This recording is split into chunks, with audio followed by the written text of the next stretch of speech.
if you haven't heard from them and there's something that you, even if there's no movement, that there's no updates, just touching base. It takes a minute of your time, but when they hear from you before they have to contact you, it makes a huge difference.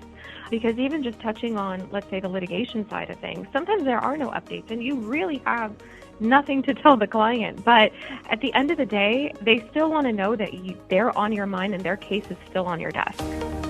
You're listening to the Legal Mastermind Podcast with your hosts Ryan Klein and Chase Williams, the go-to podcast for learning from the experts in the legal community about effective ways to grow and manage your law firm. When we looked at bankruptcy and then kind of just sent them on their way, we realized that they still don't know how to manage the finances. They don't feel like they have that financial fresh start, which is a burden for many people. So now we've added additional components. So we have we're not only just going through, let's say, the bankruptcy process, but now we're taking them through credit repair. We're helping them rebuild their credit. We're helping them get their scores back up so they don't feel like their purchasing power is out the window and they're never going to have a house or buy a car, you name it. Just another element is, let's say, we're helping them with student loans, because now that there's, aside from the debt that you get rid of in terms of just unsecured regular credit cards, they have student loan debt that they're dealing with. So we help them with their payment arrangements there. So really, we're kind of taking them a step back and saying, okay, we're taking a step back and saying, what else can we be doing to add value to their life? So when they leave here, they feel like, hey, they really helped me press that restart button. And from there, that's how we get the referrals, and how we're able to help them when they do start a business, and then they come back to us, and then they're working with us in terms of, let's say, the business contract side, or if something happens and we have to do business litigation. So it's really just a lot of listening. When they call in, they're wanting somebody to hear their story. Even though we've heard, a lot of it is black and white. There's a lot of gray in there where not everybody's situation is the same.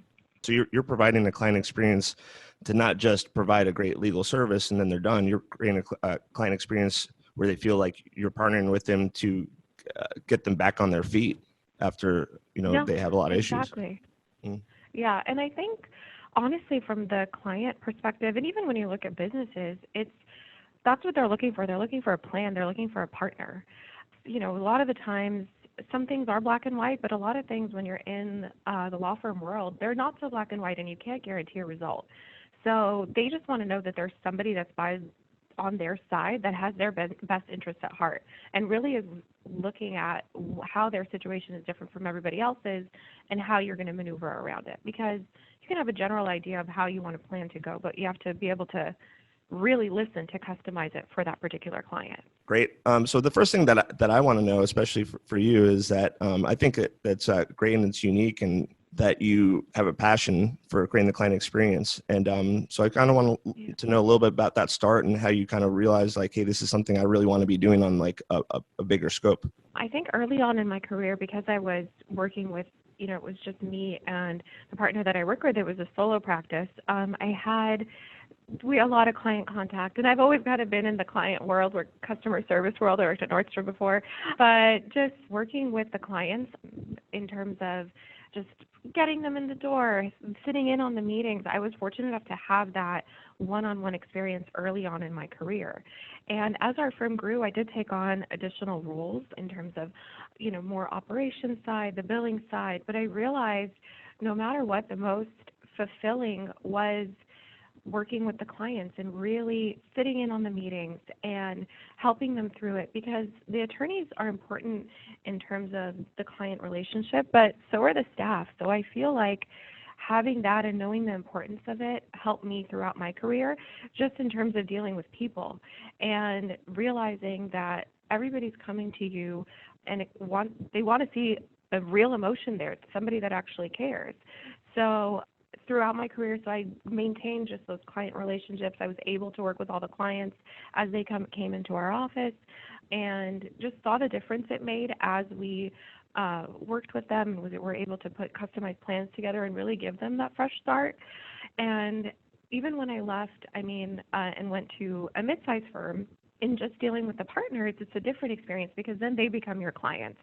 So then, just using the same skills that I had with just working with in regards to the external clients, they became the internal clients of the firm, and we worked with them the same way. And so from that, I actually took that, everybody's looking for just that plan and a partner. And I think then coming back to a law firm and working with clients on an external basis, that showed how much more important it was. It doesn't matter who it is. When you're looking at it from a client perspective, everybody's looking for a plan, and everybody's looking for a partner to help them go through that plan. So I think now more than ever, I'm really realizing as we're expanding this bankruptcy practice, how important it is to be able to provide that kind of partnership for your clients. So what's the first thing you usually do to build the trust that's going to fortify the new relationship with the client? Sure. For our clients, a lot of them call into the office. So we do a lot of marketing. They call into the office. So I make sure that person that's picking up the phone, that's going to be that's their initial introduction to the firm. That's the person that's going to be giving them that first impression. And you always want the client to feel like they're not bothering you, that you are excited to talk to them about their situation and you're there to listen. So a lot of what we do on the initial contact side, that initial intake side, is listen. It's a lot of listening. And it's really just, hey, tell us your story. Tell us what's going on. And then once we start there, then we get an idea of what they're looking for. Okay, so this is the story. This is how we can potentially help you and set up a time for you to speak with the attorney. And after we have that initial intake call where we're really listening to them, then we can kind of get an idea of, okay, this is something we're going to be able to help you with. And then the next step from there would be for them to actually speak with the attorney, and then we bring them in for a meeting if it's something we feel like would align with how we're a service that we're able to help with.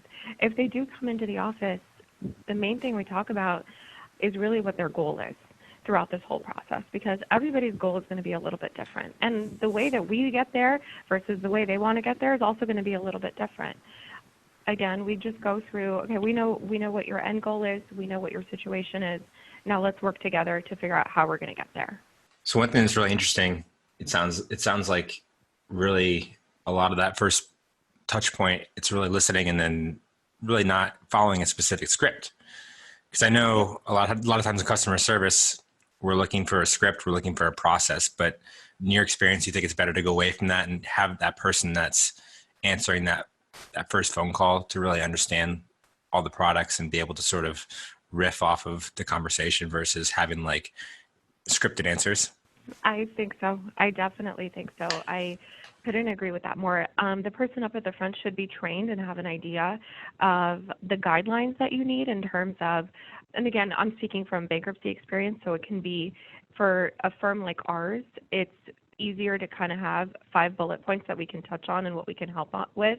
So they should definitely have an idea, but really what they need to be doing is listening and giving the potential client the space and the time to voice what they're looking for, because usually when they're calling, they all kind of fall within a similar framework, but again, the specifics are a little bit different. So a lot of it comes from just a lot of listening and really understanding, and that's where I feel like our clients are they're so happy with that, because they come into our office and they don't feel like they're just a number. And I think that's the biggest thing. You want to feel like you're approachable and that they're there going through a hard time and they can kind of leave their burdens behind after they come to you, and then they can leave a little lighter.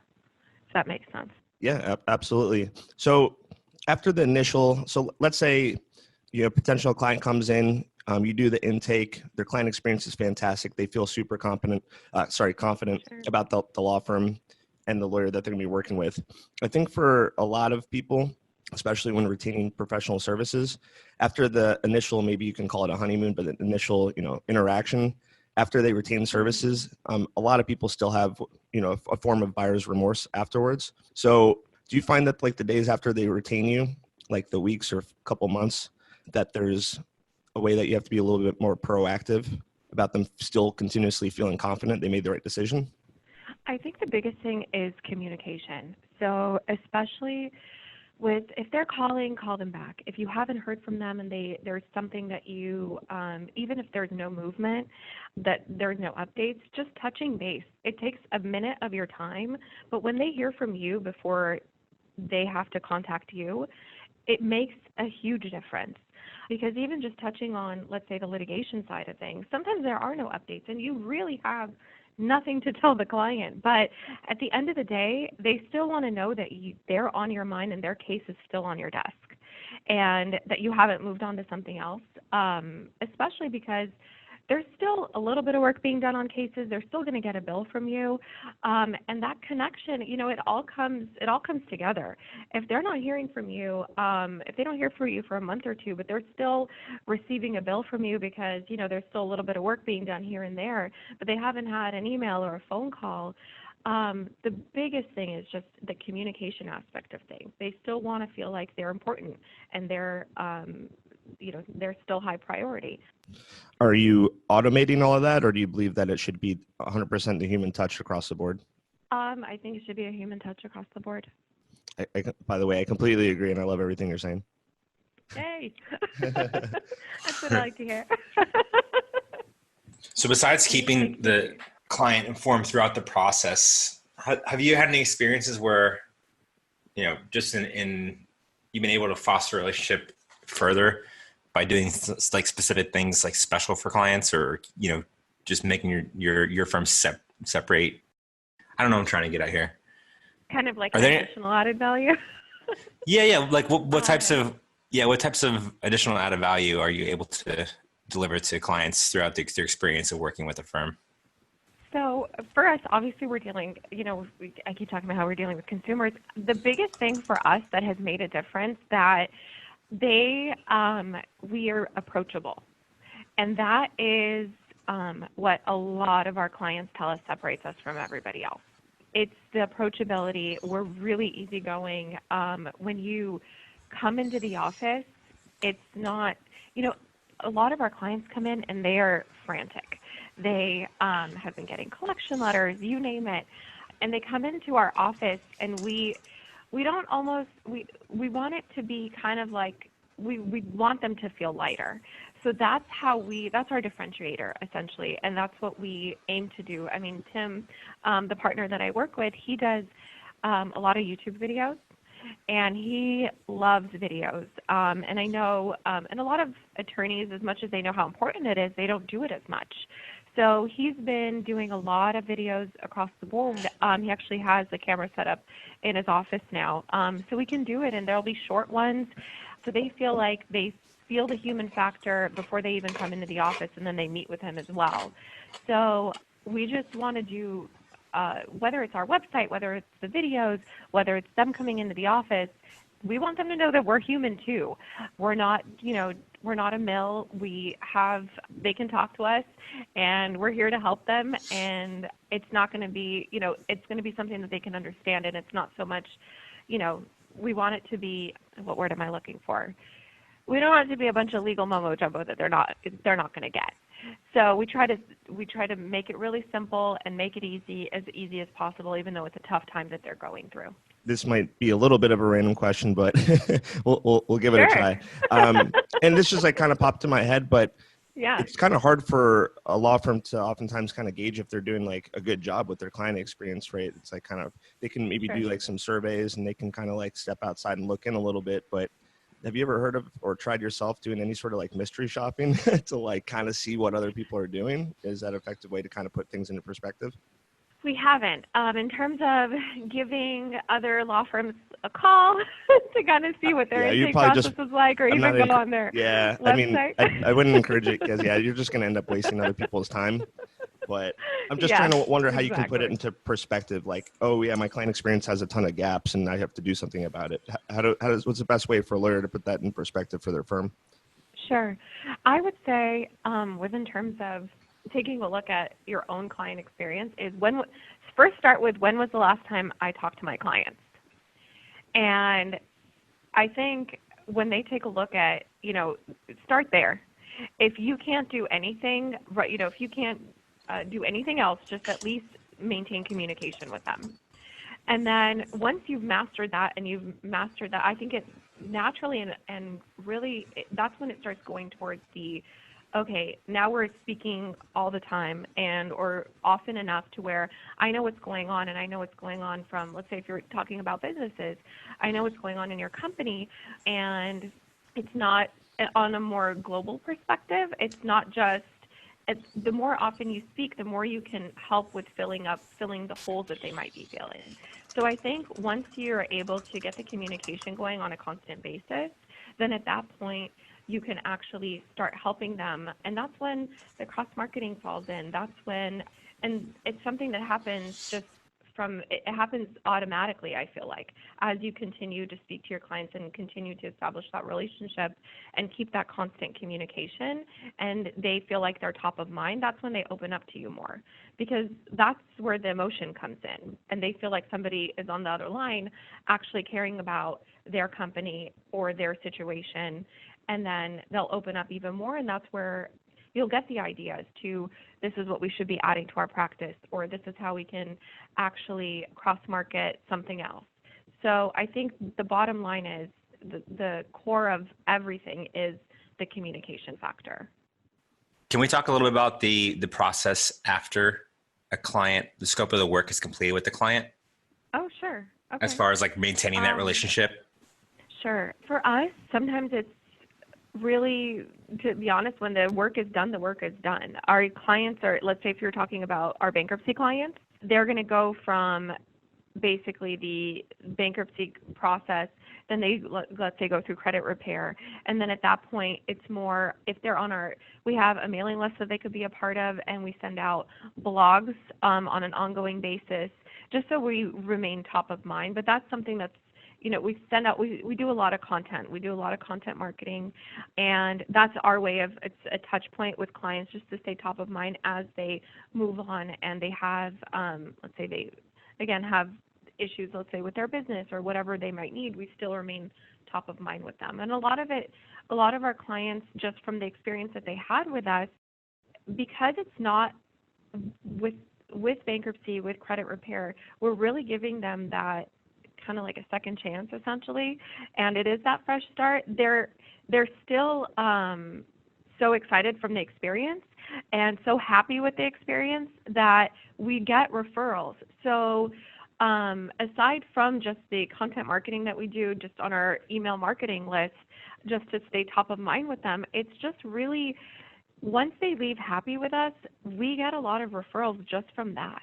It's really been that simple for us because they have felt like this firm made my life a lot better.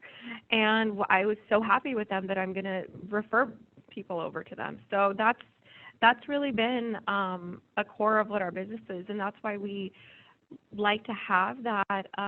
We care so much about every single person that walks in the door or, calls into our office, is because we appreciate that once they are done, we do get the referrals as well. I mean, that's very impressive that you guys have such a solid referral network or funnel coming through. That's the dream for a lot of law firms. Also, that being said, do you have any sort of process for maintaining consistent positive reviews online too, or does that kind of come naturally as well? We do have a site that's set up for our clients, so we'll send that over. We'll send that to them, after they've had a great experience, we'll ask them to review us. And then most of them are definitely happy to do so. So that's, it's taken to kind of master that, to get those client reviews, because we know everybody's quick to say something and forget to say something positive. So we always try to, we definitely do a link to them just after the fact. Sometimes if it comes organically within the station, and they'll say, hey, yeah, of course, I would love to do a review. They'll do it when they get home that day after our initial meeting. It really varies. We'd like to send it right after their cases are done. But again, if it comes up before and they ask about it, we definitely, would love for them to do that before. I mean, we definitely think that the client experience is, it's very, very interesting. We've put a huge emphasis on our own last year. Yeah. And it uncovered a lot of interesting things. So I think it's something that's oftentimes kind of overlooked. And if it is being done, it's just like, oh yeah, it's A, B, and C. I think it's also like it's a combination between being like sort of organic, but also definitely structured too. So Yeah. that's really cool to be so involved in it. Is there anything that you're doing, like any plans for expanding your client experience or making it more unique this year or next year? Like any new initiatives or approaches that you plan on implementing? Sure. What we're doing for a lot of our clients, we are adding some office space, and we want to be able to, a lot of our clients, let's say, don't have the ability to, they don't have a computer at home. We are making it so our office becomes a little bit more, our clients can come into our office and actually work from there should they need to complete the forms, and then they can, do whatever they need to do so that doesn't delay their process. So just giving them some extra support in that regard. But we're definitely, we're listening to them more. As much as we haven't in the past, we're listening within just any additional issues that they might have, just so we can think about how we can help solve them. It's concentrating more on the human element, and that's where we're putting a lot of emphasis, and making sure that everybody has that emotional intelligence as they're speaking with our clients on every level, and making sure as we're growing that everybody's trained in that regard. So there's a lot of training that's being done internally to make sure that everybody, both from the staff level to the attorney level, understands the importance of when you pick up the phone and it, you want to make sure that they're never feeling like they're a burden to you, and that you're able to provide a consistent client experience no matter who's picking up the phone. Yeah, just some extra support. So if people want to reach out to you to talk more about your process, is there a good email address or Twitter, or what's the best way to reach you? Oh yeah, they can email me at my firm address, my firm email. It's Talien at McFarlin.com. Are there any like books or articles or resources online that you think are great resources for learning more about the client experience for a law firm? Oh my, I've used LMA quite a bit, just in terms of, I've been able to learn a lot from just the webinars that they've had. Also, there's the BTI. BTI is great too. They have a lot of content out there that's really useful that I've seen as I've kind of done some research. But and it's a lot of fresh content, I feel like, too. They're really great. Thanks for listening to the Legal Mastermind podcast. If you're interested in working with Ryan and Chase, please email mastermind@marketmymarket.com. Make sure to join the free mastermind group for growing and managing your firm at lawfirmmastermind.com. Ryan Klein and Chase Williams are the managing partners at Market My Market, one of the top legal marketing companies in the United States.